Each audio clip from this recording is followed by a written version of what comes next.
Nick Logothetis. Thank you, everyone. Good evening. It's a pleasure to be here this evening with you all. My name is Nick Logothetis, and I have the honor of serving on the board of directors of the Washington Orchidee Foundation.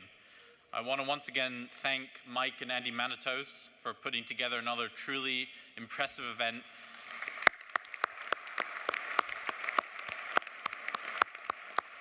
I have the good fortune to go every year to a number of events. This is, and I say this with true honesty, this is my favorite every year. So I always leave here with great happiness and hope. So thank you. I must admit, as I lay awake on Sunday night, thinking of the best way for me to talk about courage, I felt a little bit uncomfortable. Because we celebrate courage knowing that it often appears clearly in the face of adversity, struggle, and pain, difficult topics to tackle any day of the week, much less at a beautiful celebration like this. But how people rise and the challenges they've overcome are the stories that have filled history books since the beginning of time. And I think we all wonder what our chapter might look like if we were in a situation where true courage were asked of us. How would we react?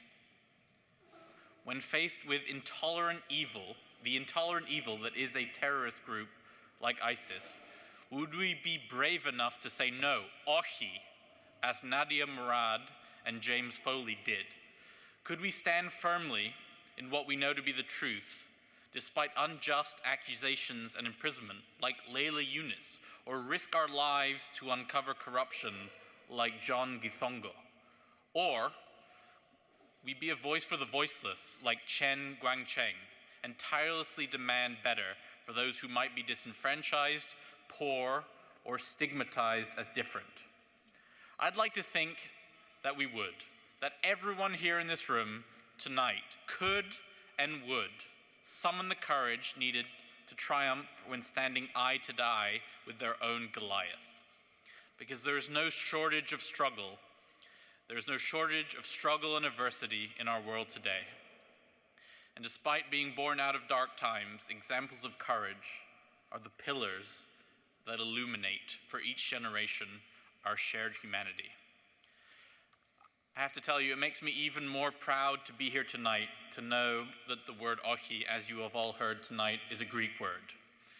The Greeks and the Greek people have gone through a depression worse in length and severity than the Great Depression in the United States. And I hope, and we all hope tonight, that the Greek people are finally able to say Ohi to this crisis once and for all.